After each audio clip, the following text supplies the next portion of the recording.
Raison de penser qu'on est malade.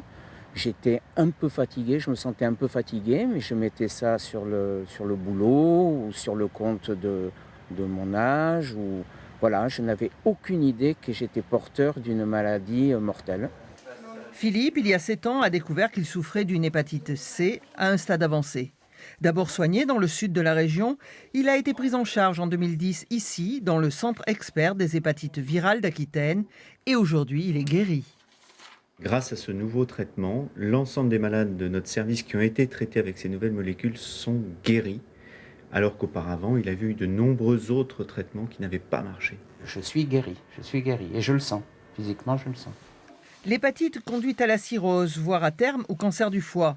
En France, près de 700 000 personnes ont une cirrhose, souvent diagnostiquée à un stade sévère, car c'est une maladie silencieuse. Dans les maladies du foie, il n'y a pas de symptômes, mais ça veut dire aussi qu'il n'y a aucun signal d'alarme. Il faut donc dépister cette maladie. On ne ressent rien, il n'y a pas de fatigue, il n'y a pas de douleur. Quand les symptômes surviennent, il est souvent un peu tard pour la maladie. C'est silencieux. Et moi, je n'aurais pas été détecté, je n'aurais pas eu ce médicament, je ne serais sans doute pas là aujourd'hui. Les principales causes des cirrhoses sont l'alcoolisme et les hépatites virales. Avant, une biopsie était nécessaire pour contrôler l'état du foie.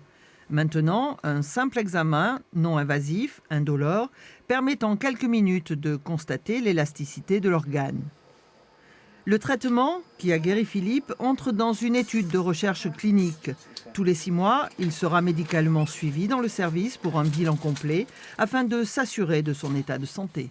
C'est pour vraiment avoir un suivi de la charge virale qui est négative, vérifier que toujours il reste guéri, et puis suivre le foie, vraiment avoir un bilan à long terme après le traitement. Seulement 200 personnes ont bénéficié de ces nouveaux traitements.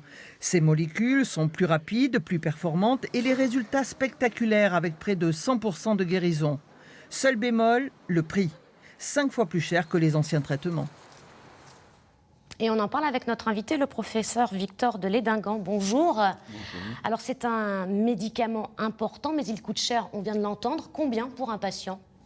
Alors pour un patient qui va prendre 3 mois de traitement, qui va le guérir, on est maintenant aux alentours de 50 000 € par patient pour un traitement.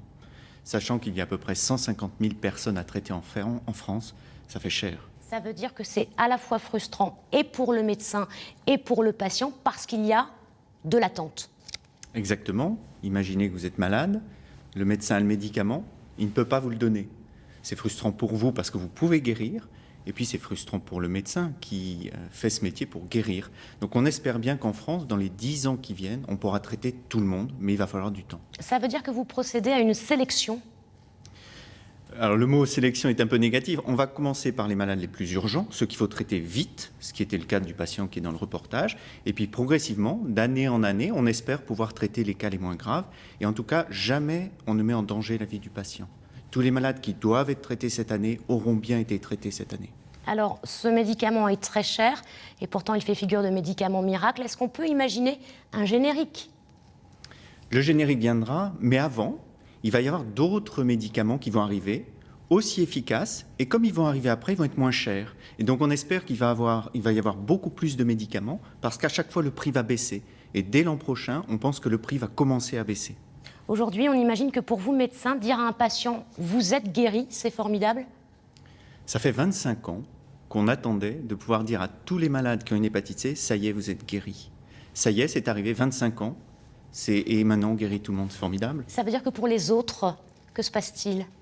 Les autres, ils vont attendre 1 an, 2 ans, mais ils vont être guéris. Il faut savoir qu'aujourd'hui, si on a une hépatite C, on est sûr d'être guéri. Ils peuvent patienter avec des moyens alternatifs, on va dire. Voilà, il faut une hygiène de vie correcte, c'est-à-dire qu'il faut éviter de consommer de l'alcool, si on a du diabète, il faut équilibrer son diabète, il faut faire de l'exercice.